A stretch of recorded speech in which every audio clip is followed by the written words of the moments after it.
வணக்கம், welcome back to Rayar study circle. TNPSC உருட்டா உண்மையா இது என்ன பிரமாதம்? இது விட பெசலைட் ஒண்ணு இருக்கு. விளக்கத்தை தான் நம்ம இந்த வீடியோல பார்க்க போறோம்.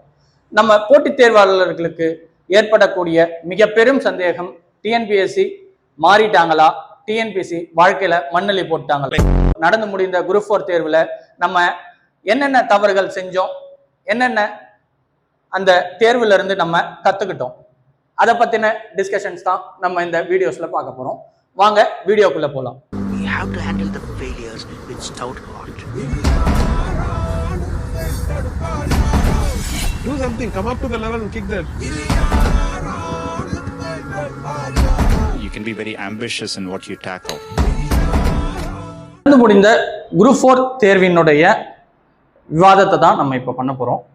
ஸோ நம்ம என்னெல்லாம் இங்க பார்க்க போறோம், டிஎன்பிஎஸ்சியினுடைய உருட்டுகள் என்ன, டிஎன்பிஎஸ்சியினுடைய குரூப் 4 தேர்வை வைத்து சில புலம்பல் அகாடமிகள் என்னதான் பண்ணிக்கிட்டு இருக்கிறாங்க, அவங்கள பத்தியும் பார்க்க போறோம்.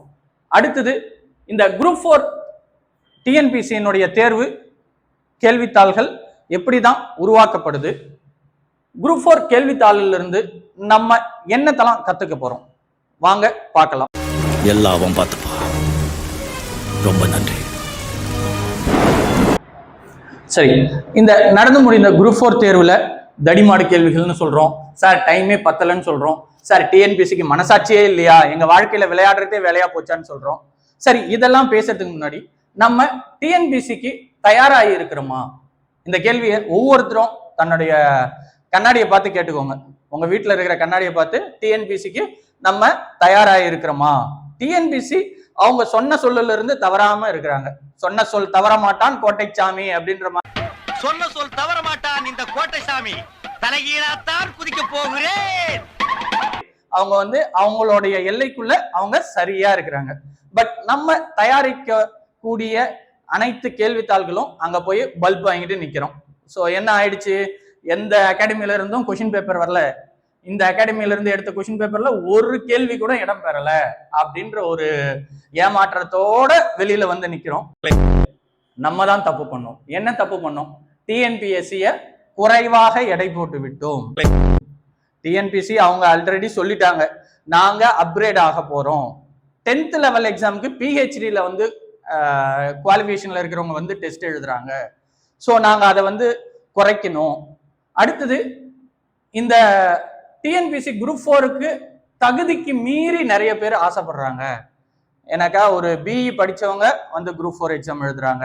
இது மாதிரியான சட்ட சிக்கல்கள் அவங்களுக்கு அதிகமா இருக்குது. இவங்களை நாங்க எப்படி டிஸ்குவாலிஃபை பண்றது, இவங்களை எப்படி அவுட் ஆஃப் த பாக்ஸ்க்கு கொண்டு வர்றது, இதுல அவங்க தெளிவா இருக்கிறாங்க.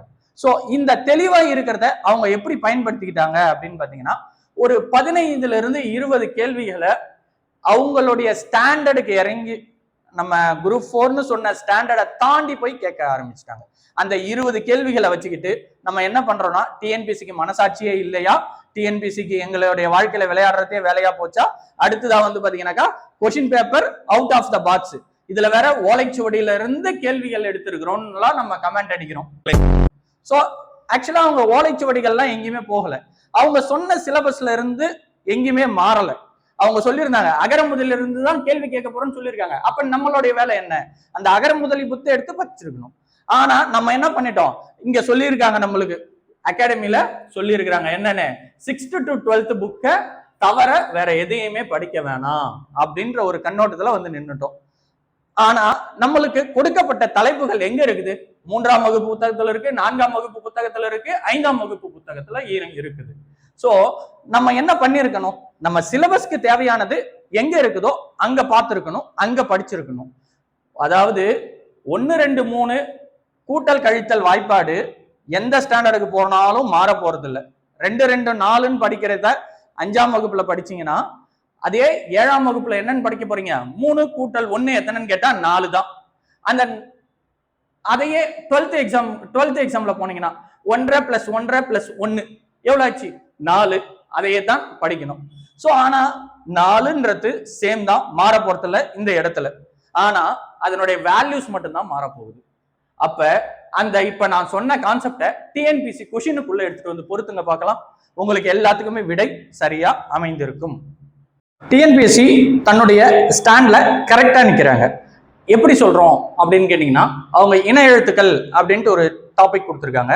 அந்த இன எழுத்துக்களுக்கான டாபிக் எங்க இருக்கு அப்படின்னு பாத்தீங்கன்னாக்கா, நீங்க எங்க போறீங்க, நேரா 6 to 12 பாக்குறீங்க. அதுல ஏதோ ஒரு 2-3 எக்ஸாம்பிள்ஸ் இருந்துச்சுன்னா அதை பார்த்துட்டு அதை படிச்சுட்டு முடிச்சிடும். இன எழுத்துக்கள்ல அவ்வளவுதான் அப்படின்ட்டு. ஆனா அதை தாண்டியும் உங்களுக்கு வந்து பாத்தீங்கன்னாக்கா புத்தகத்துல நிறைய கொடுத்துருக்காங்க. எந்த ஸ்டாண்டர்ட்லன்னு பாத்தீங்கன்னா 4ஆம் 5ஆம் வகுப்புல நம்மளுக்கு இப்ப ஒரு கேள்வி கேட்டிருந்தாங்க. ஐ அதை பத்தி ஒரு கேள்வி கேட்டிருந்தாங்க. என்னன்னா ஏ ஏ தா நா ஐ ஆ ரா நா இதுல பொருந்தாத இணை எது அப்படின்றத வந்து கேட்டிருந்தாங்க. சோ இதுல நம்மளுக்கான விடை எந்த புத்தகத்துல இருக்குன்னு பாத்தீங்கன்னாக்கா 5ஆம் வகுப்பு புத்தகத்துல இருக்கு. என்னென்ன இருக்கு, இணை எழுத்துக்கள் அப்படின்ற ஒரு டாபிக்ல குறில் எழுத்து இல்லாத ஐ என்னும் எழுத்துக்கு இ என்பது இணை எழுத்தாகும் அப்படின்னு சொல்லி நம்மளுக்கு கொடுத்துருக்காங்க. நம்ம என்ன பண்ணல, அதை படிக்கல. ஆனா கேள்வி மட்டும் அவுட் ஆஃப் த சிலபஸ்ல இருந்து வந்திருக்கு அப்படின்ட்டு ஒரு கமெண்ட் சொன்னோம். சோ இது யார் மேல தவறு, நம்ம மேல தவறா, டிஎன்பிசி மேல தவறா? டிஎன்பிசி சரியா தான் இருக்கிறாங்க. சோ இது போல பல உதாரணங்களை உங்களுக்கு எங்களால சொல்ல முடியும். கிட்டத்தட்ட ஒரு 80 கேள்விகள் வந்து பாத்தீங்கன்னாக்கா அவங்க பேசிக் கான்செப்டை வச்சுதான் கேட்டாங்க. இலக்கணம் வரவே இல்லை சார், இலக்கணத்துல இருந்து அவங்க கேட்க போறோம்னு சொல்லவே இல்லை. இலக்கணத்தை அவங்க அடிப்படையா தான் வச்சிருக்கிறாங்க, இலக்கியத்தை அடிப்படையா தான் வச்சிருக்கிறாங்க. ஆனால் பொது அறிவுக்கு எட்டிய அளவுல நீங்க எந்த அளவுக்கு இலக்கியத்துல புலமை கொண்டு இருக்கிறீர்கள் அப்படின்ற ஒரு வார்த்தைய அங்க அவங்க சோதிக்கிறாங்க. என்ன சார் அப்படியெல்லாம் படிக்கணுமா அப்படின்னு கேட்டா, டிஎன்பிசி வேலை வேணும் அப்படின்னு நினைத்தால் இப்படித்தான் நீங்கள் படித்து ஆக வேண்டும். இதுல எந்த ஒரு மாற்றமும் இல்லை. ஆனா நம்மள இந்த வட்டத்துல இருந்து வெளியில போகவே விட மாட்டாங்க சிலர். அந்த வட்டத்துல இருந்து நீங்க என்ன பண்ணணும், வெளியில வரணும். அவுட் ஆஃப் த பாக்ஸ்க்கு வந்து திங்க் பண்ணியே ஆகணும். ஏன் அப்படின்னாக்கா அவங்களுக்கு குறிப்பிட்ட அளவிலான கேள்விகளை பேசிக்கா தான் கேட்கிறாங்க. ஒரு 15 இருந்து 20 கேள்விகள் மட்டும்தான் கடினத்தன்மையோட வைக்கிறாங்க. அந்த 20 கேள்விகளை வச்சுட்டு டிஎன்பிசி மேல பழி போடுவதில் எந்தவித நியாயமும் கிடையாது. டிஎன்பிசிக்கு வக்காலத்து வாங்குறீங்களான்னு கேட்டாக்கா கிடையாது. டிஎன்பிசிக்கு ஒன்றும் நாங்க வக்காலத்து வாங்கல, நீங்க படிக்கிற மெத்தடை மாத்துங்க அப்படின்றதான் நான் இந்த இடத்துல சொல்லிக்க விரும்புறேன். சோ என்னன்னாக்கா நீங்க படிக்கணும், அதே சமயத்துல நீங்க ரியல் டைம் எக்ஸாம்பிள்ஸை பொருத்தி படிக்கணும். அதைத்தான் நான் இங்க உங்களுக்கு சொல்றது. என்னன்னா அடுத்ததா சொல்லக்கூடிய அந்த சுட்டெழுத்துக்கள் அப்படின்ற ஒரு இதெல்லாம் வந்து பாத்தீங்கன்னா உங்களுக்கு 6ஆம் வகுப்பு 5ஆம் வகுப்புல தான் பேசிக்கான கான்செப்ட்ஸ் இருக்கும். நீங்க என்ன பண்ணிருக்கணும், அதை படிச்சிருக்கணும். அதை நம்ம படிக்கல. சரி, இந்த கேள்வித்தாளில இருந்து நம்ம என்ன கத்துக்கணும், என்ன கத்துக்கிட்டீங்க? முதல்ல எல்லாரும் அவங்களுக்குள்ளே கேட்டு பார்த்துக்கோங்க. சோ என்ன கத்துக்கிட்டீங்க?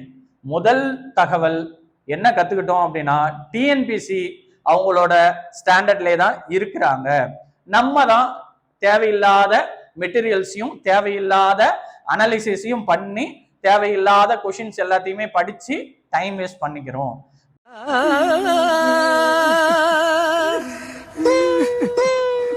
என்னமோ சில்வர் ஜூப்ளி ஒரே அடியில் நொட்டிட்டு போயிடுச்சு தம்பி. 3 மாசத்துல கண்டிப்பா உங்களால டிஎன்பிசி எக்ஸாம பாஸ் பண்ண முடியும். அதுக்கு தகுந்தாற் போலதான் சிலபஸும் அவங்க வச்சிருக்கிறாங்க. 3 மாசத்துக்கு மேல படிக்கிறதுக்கு அங்க ஒண்ணுமே இல்ல. சோ டிஎன்பிசி பத்தி படிக்கணும் அப்படின்னாக்கா 3 வருஷம் 7 வருஷம் படிக்கணும்ன்ற ஒரு தேவை கிடையாது. அது முன்ன இருந்தது.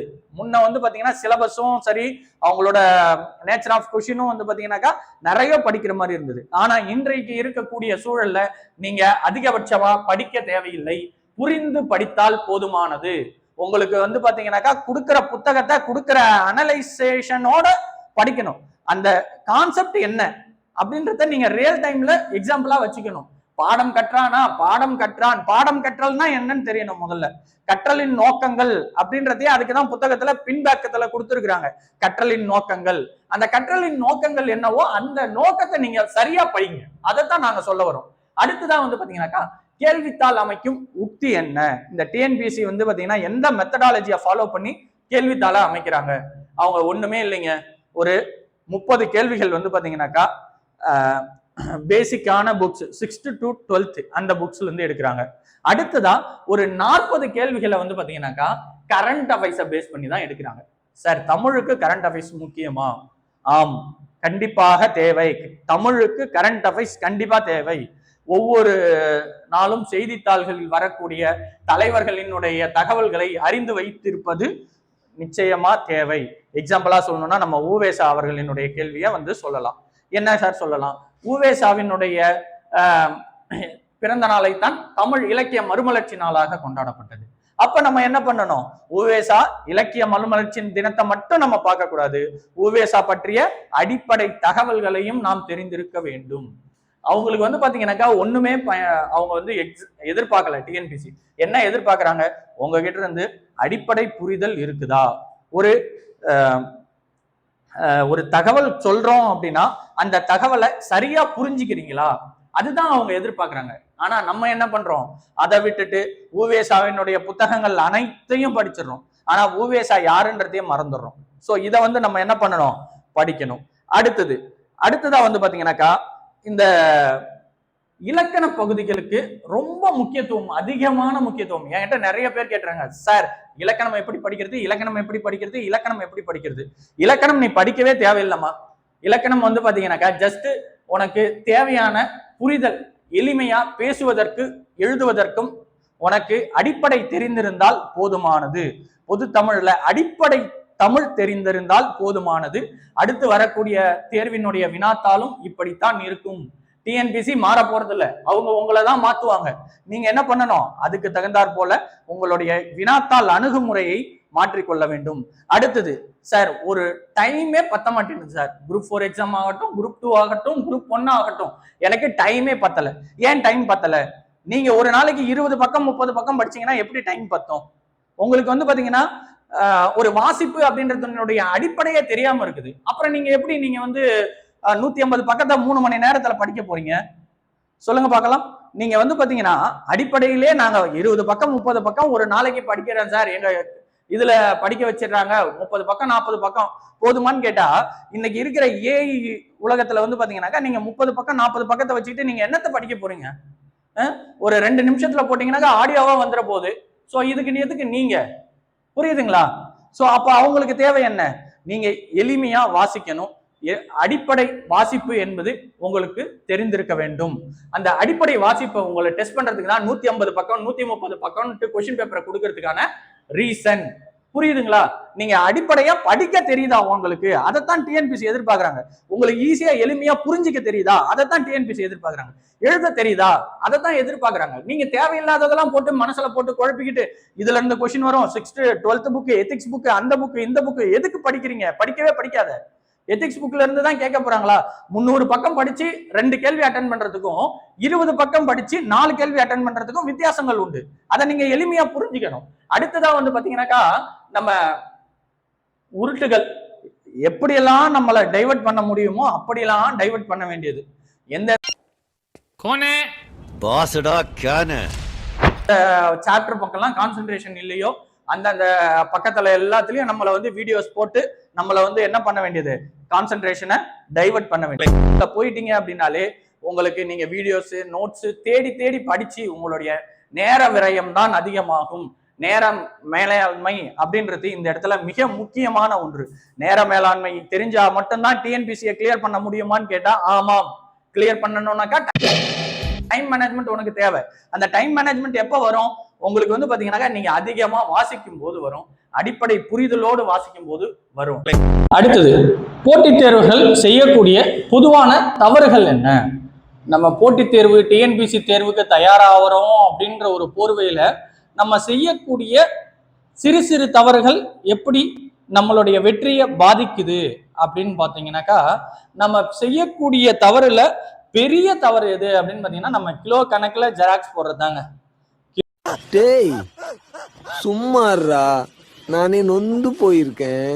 கிலோ கணக்குல நம்ம என்ன பண்ணுவோம்? ஜெராக்ஸ் போட்டுருவோம். அந்த இன்ஸ்டியூட்டோட கொஸ்டின் பேப்பர், இந்த இன்ஸ்டியூட்டோட கொஸ்டின் பேப்பர், அந்த இன்ஸ்டியூட் மெட்டீரியல், இந்த இன்ஸ்டியூட் மெட்டீரியல், அங்க கொடுத்தது இங்க கொடுத்தது, நெட்ல பார்த்தது எல்லாத்தையும் என்ன பண்ணுவோம்? கிலோ கணக்குல ஒரு பண்டலா ஜெராக்ஸ் போட்டு எடுத்துட்டு வந்து வீட்டுல வச்சிருவோம். வீட்டுல வச்சுட்டு அந்த டெஸ்ட் கொஸ்டின் பேப்பர் என்ன பண்ணுவோம்?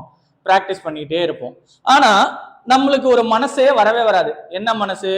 டிஎன்பிசியினுடைய பழைய வினாத்தாளை பார்க்கணும் அப்படின்ற பொதுப்படையான அறிவு நம்மளுக்கு வரவே வராது. என்ன நடந்து முடிஞ்ச கேள்வித்தாள்ல போய் நம்மளுக்கு என்ன தெரிய வரப்போகுது?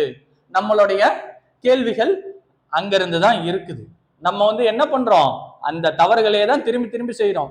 நம்ம கிலோ கணக்கில் காசு போட்டு வீணாக்கி ஜெராக்ஸ் பேப்பரை வேஸ்ட் பண்ணி ஜெராக்ஸ் போடுறதுக்கு மனசு இருக்கிற நம்மளுக்கு டிஎன்பிசி கொடுத்திருக்கக்கூடிய ஓல்டு கொஷின் பேப்பரையும் நம்ம அனலைஸ் பண்றது கிடையாது.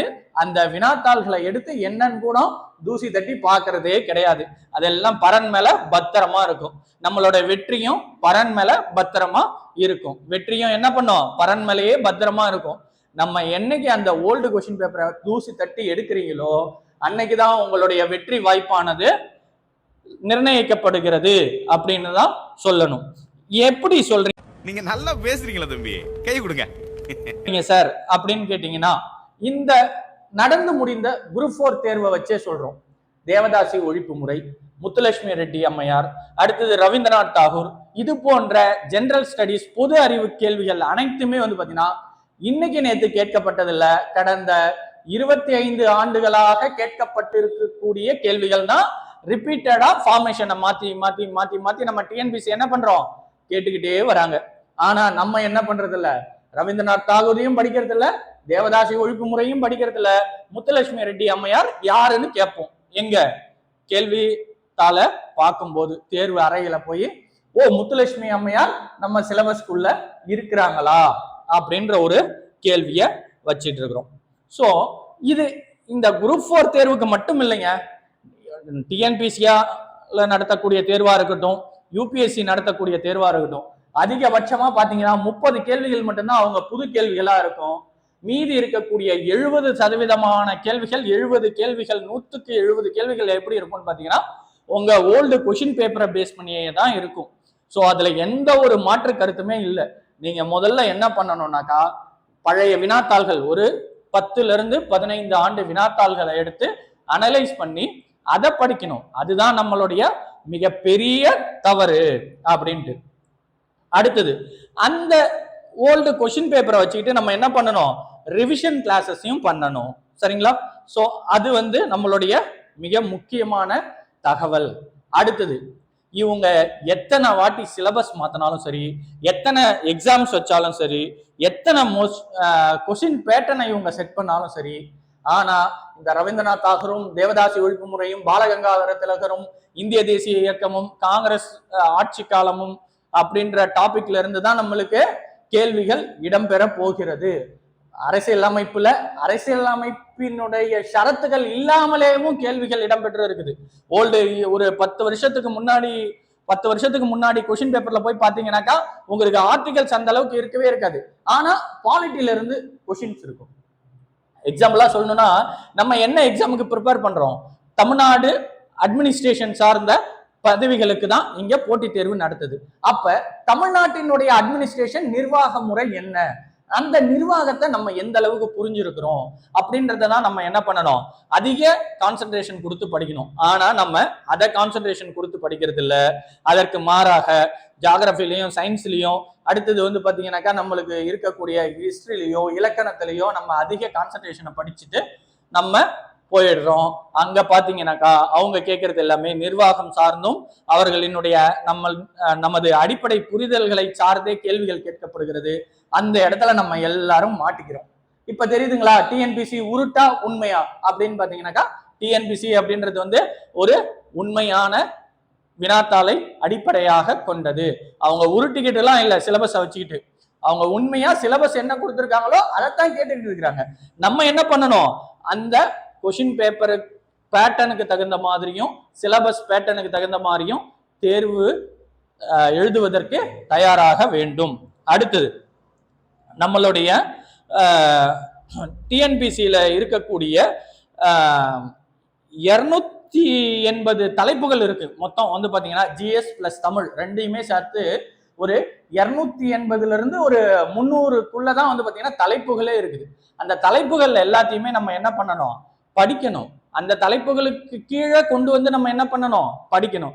ஆனா நம்ம அந்த தலைப்புகளெல்லாம் விட்டுட்டு தலைப்புகளை மட்டும் படிச்சுக்கிட்டு உள்ள இருக்கிற கண்டென்ட்டை படிக்கிறதே கிடையாது. ஸோ இது எல்லாமே எப்படி இருக்கும் அப்படின்னு பாத்தீங்கன்னா, நம்ம டிஎன்பிசியினுடைய ஒரு 15 ஆண்டு வினாத்தாள்களை அடிப்படையாக கொண்டுதான் இந்த கேள்விகள் அமைக்கப்படும். சரிங்களா? ஸோ அடுத்தது இதுல நடந்து முடிந்த குரூப் 4 வந்து பாத்தீங்கன்னாக்கா நம்மளுக்கு மிக கடுமையாக இருந்ததுன்னு ஒரு சிலர்லாம் சொல்றாங்க. அது கடுமையாலாம் இல்லைங்க. அவங்களுக்கு வந்து பாத்தீங்கன்னாக்கா நம்மளுடைய அறிவை சோதிக்கணும். அந்த அறிவு சோதனை என்பது நிகழ்காலத்துக்கு தகுந்தாற் போல இருக்குதா அப்படின்னு பார்க்கணும். அது 2 கான்செப்ட் தான் அவங்களுக்கு. நம்ம அப்டேட்டடா இருக்கிறோமா, சுருங்கமா சொல்லணும்னாக்கா நம்ம அப்டேட்டடா இருக்கிறோமா அப்படின்றது தான் அவங்க பாக்குறாங்க. அவங்க கோல்ல வந்து பாத்தீங்கன்னாக்கா கோல் போஸ்ட்டுக்கு கோல் போடுறது வந்து பாத்தீங்கன்னாக்கா எப்படி பண்றோம், நம்ம கிரிக்கெட்ல என்ன பண்றோம், அந்த நம்ம த்ரோ பண்ணும் போது அந்த மூலையில இருந்து அடிப்போம், இந்த கார்னர்ல இருந்து அடிக்கிறோம், அந்த கார்னர்ல இருந்து அடிக்கும். ஆனா நம்ம என்ன பண்றோம்னாக்கா ஸ்டம்புக்கு அந்த பக்கம் நின்னுக்கிறோம். ஸோ அதனால அவங்க அடிக்கிற பால் எல்லாம் விக்கெட் விழுந்துகிட்டே இருக்குது. நீங்க ஸ்டம்புக்கு முன்னாடி வந்து நில்லுங்க. சரிங்களா? அவங்க எந்த பக்கம் இருந்து ஒன்னாலும் பால் போட தான் செய்வாங்க. அந்த பாலை பிளாக் பண்றதுக்கு நம்ம என்ன பண்ணணும், ஸ்டம்புக்கு முன்னாடி இருக்கணும். நம்ம இருக்கிறது ஸ்டம்புக்கு பின்னாடி இருக்கிறோம். வர பால் எல்லாம் அவுட்டு அவுட்டு அவுட்டுன்னு அடிச்சுட்டு போயிட்டே இருக்குது. நம்மளும் என்ன பண்ணிட்டு இருக்கோம், வருஷம் டிஎன்பிசியை போட்டு திட்டிக்கிட்டே தான் இருக்கிறோம். அதை பொறுத்த வரைக்கும் போட்டித் தேர்வாளர்கள் எதிர்பார்க்கக்கூடிய எதிர்பார்ப்பு அப்படின்றது வந்து பாத்தீங்கன்னா மிகவும் தவறான ஒன்று. அடுத்ததான் வந்து பாத்தீங்கன்னாக்கா மிகவும் எளிதா இருக்கணும்னு எதிர்பார்க்குறீங்க கேள்வித்தாள். அதாவது அவங்க எளிதாதாங்க கேள்வித்தாளையே அமைக்கிறாங்க. அவங்க கேள்விகள் எடுப்பதே வந்து பாத்தீங்கன்னா மிக எளிமையா தான் எடுக்கிறாங்க. ஆனா நம்ம தான் என்ன பண்றோம்னாக்கா அந்த கேள்விகளை சரியா புரிஞ்சுக்கிறது இல்லை. நம்ம படிச்சது அப்படியே அந்த வார்த்தை அந்த இடத்துல டைரக்டா இருக்கணும் அப்படின்ட்டு எதிர்பார்க்கிறோம். அப்படி இல்லைங்க. டிஎன்பிசி அப்படி கேட்கவே மாட்டாங்க. எந்த ஆண்டுமே வந்து பாத்தீங்கன்னாக்கா அவங்க வந்து டைரக்டா படிச்சதை டைரக்டாவே கேட்க மாட்டாங்க. அப்ப எப்படி சார் கொஸ்டின் வரும், நான் எப்படி படிச்சதை வைக்கிறது அப்படின்னு பாத்தீங்கன்னா அதுக்குதான் ஒரு டெக்னிக் இருக்கு, எலிமினேஷன் டெக்னிக். அதாவது நீங்க என்ன பண்ணணும்னா, நீங்க என்னென்னலாம் படிச்சிருக்கீங்களோ ஒரு கேள்வியை அணுகும் போது நீங்க படிச்சிருக்கிற அனைத்து தகவல்கள், அது சார்ந்த தகவல்கள் அனைத்தையுமே வந்து என்ன பண்ணணும், அந்த இடத்துல அப்ளை பண்ணணும்.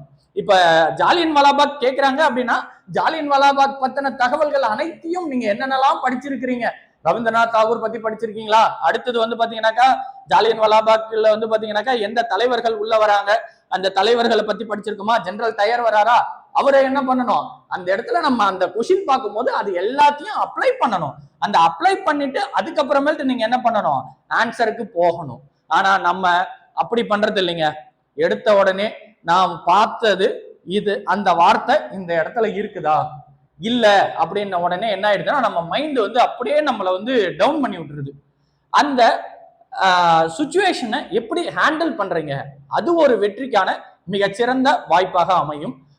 எலிமினேஷன் டெக்னிக், நீங்க படிச்சதை டைரக்டா இருக்காது, அதை எப்படி நம்ம கேள்விகள்ல அப்ளை பண்றது, அதுல நம்மளுடைய கேள்விகள்ல இருந்து ஆன்சரை எப்படி வெளியில எடுக்கிறது. ஸோ இது மாதிரியான டெக்னிக்ஸ் தான் வந்து நம்மளை என்ன பண்ணோம், வெற்றியை நோக்கி செலுத்தக்கூடிய அரிய வாய்ப்புகள் அப்படின்னு சொல்லலாம். அடுத்தது மிக முக்கியமான ஒண்ணு, அறிவியல் பாடம்லாம் வந்து பாத்தீங்கன்னாக்கா இப்போ அறிவியல் மற்றும் ஜியாகிரபி, புவியியல் அப்படின்னு சொல்லக்கூடிய பாடங்களை வந்து பாத்தீங்கன்னாக்கா டிஎன்பிசி கான்சன்ட்ரேஷன் பண்றதே விட்டுட்டாங்க. அதுக்காக நம்ம என்ன பண்றோம்னாக்கா அந்த அந்த அடிப்படை தெரியாமலே என்ன பண்றோம்னா ஜியாகிரபி ஆகட்டும், அடுத்தது சயின்ஸ் ஆகட்டும், 6th to 12th இருக்கக்கூடிய புக்கை எடுத்து வச்சுக்கிட்டு படிக்கிறோம். ஸோ அந்த மாதிரிலாம் போகாம நீங்க என்ன பண்ணணும்னு கேட்டாக்கா எந்தெந்த டாபிக்ஸ்ல இருந்து கொஷின்ஸ் வருது. ஸோ சயின்ஸ்ன்னு எடுத்தீங்கன்னாக்கா நம்மளுக்கு பிளட் ரிலேஷன்ஸ் வச்சு ஒரு சில கொஷின்ஸ் வரும். அடுத்ததான் வந்து பாத்தீங்கன்னாக்கா வைரஸ் இன்ஃபெக்ஷன்ஸ் வச்சு ஒரு சில கொஷின்ஸ் வரும். ஸோ அந்த மாதிரி டாபிக்ஸை என்ன பண்ணணும், நம்ம தேடி போட்டு பொறுக்கி போட்டு ஒரு 20 டாபிக் தான் இருக்கும். சயின்ஸ்ன்னு பாத்தீங்கன்னாலே ஜென்ரலாவே வந்து பாத்தீங்கன்னாக்கா ஒரு 20 டாபிக், சின்ன சின்னதா மைக்ரோ டாபிக்ஸ் அப்படின்னு பாத்தீங்கன்னாக்கா ஒரு 20 டாபிக்ஸ் இருக்கும். அந்த டாபிக்ஸ் என்ன பண்ணணும், படிக்கணும்.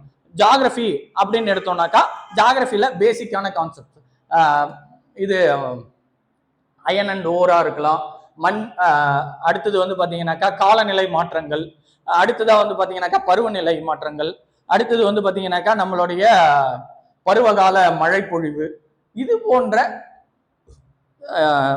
அடிப்படை தலைப்புகள்ல படிச்சீங்கனாலே அவங்க கேட்கக்கூடிய 4ல இருந்து 5 கேள்விகள் கேட்க போறாங்க அப்படின்னாக்கா அந்த 4ல 3ஓ 2ஓ உங்களுக்கு அங்க வந்துட போகுது.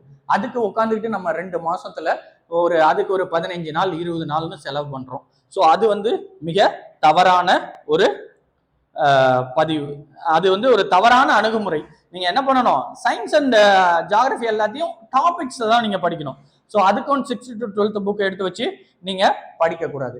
அடுத்தது பொது தமிழை பொறுத்த வரைக்கும் நம்மளுடைய புத்தகத்துல இருந்து பாத்தீங்கன்னாக்கா 50க்கும் மேற்பட்ட கேள்விகள் தெளிவா டைரக்டாவே வந்திருக்குது. ஸோ ஒன்றும் இல்லை, அங்க 4 பொறுத்துகளை வந்து பாத்தீங்கன்னா 4 ஆப்ஷன் இருக்குன்னா ஒரு ஆப்ஷன் நம்ம இடத்துல இருந்து வந்திருக்கு. அந்த ஒரு ஆப்ஷனை கரெக்டா மேட்ச் பண்ணீங்கனாலே உங்களுக்கு ஆன்சர் கரெக்டா இருந்திருக்கும். ஸோ அந்த மாதிரி டைரக்டாவே வந்து பாத்தீங்கன்னா 53 கொஸ்டின்ஸ் 50க்கும் மேற்பட்ட கேள்விகள் வந்து பாத்தீங்கன்னா நம்மளுக்கு என்ன பண்ணிருக்காங்க, நம்ம புத்தகத்துல இருந்தே கேட்டு இருக்கிறாங்க. அது மட்டும் இல்லாமல் நீங்க நம்ம புத்தகத்தை முழுமையா அலசி ஆராய்ந்து படிச்சிருந்தீங்க அப்படின்னா 70க்கும் மேற்பட்ட கேள்விகளை உங்களால மிக சரியாக துல்லியமான விடைகளை நீங்க அந்த ஆன்சர் கீ கொடுத்துருக்கலாம். எப்படி சார் அப்படின்னாக்கா, நீங்க படிச்சதை எல்லாத்தையுமே அந்த இடத்துல வந்து நீங்க என்ன பண்ணணும், அப்ளை பண்ணணும். அதை அப்ளை பண்ணாம டைரக்டாவே இருக்கணும்னு பார்த்தா எங்கேயுமே இங்க வந்து பாத்தீங்கன்னா டிஎன்பிசி வந்து டைரக்டா அப்பாயின்மெண்ட் ஆர்டர் எடுத்துட்டு வந்து கையில கொடுக்க போறது இல்லை. ஸோ நீங்க இதை வந்து தெளிவா புரிஞ்சுக்கணும். சரிங்க சார், இந்த போட்டித் தேர்வர்கள் செய்யக்கூடிய பொதுவான தவறுகள் இதுதான். சரி, இந்த தவறுகளை ராட்டிஃபை பண்ணி நான் டிஎன்பிஎஸ்சி எப்படி ஜெயிக்கிறது, டிஎன்பிசியில இருந்து உண்மையாவே நான் சாதிக்கிறது எப்படி, டிஎன்பிசி வேலையை வாங்குறது எளிதா வாங்குறது எப்படி, டிஎன்பிஎஸ்சி எப்படியாச்சும் நான் கிராக் பண்ணி என்னுடைய முன்னேற்றத்தை உறுதிப்படுத்துவது எப்படி, அதுக்கான தகவல்களுக்கு எல்லாம் இணைந்திருங்கள். நான் உங்கள் புன்முடி, போட்டித் தேர்வாளர்களின் கூட்டாளி, வெற்றிக்கான கூட்டாளி. அனைத்திற்குமான தீர்வுகள் இங்கே உங்களுக்கு இலவசமாக பகிரப்படும். அனைத்தும் இலவசம், கல்வி இலவசம். இதையே நான் catch my point? It's nice, no? What, mame?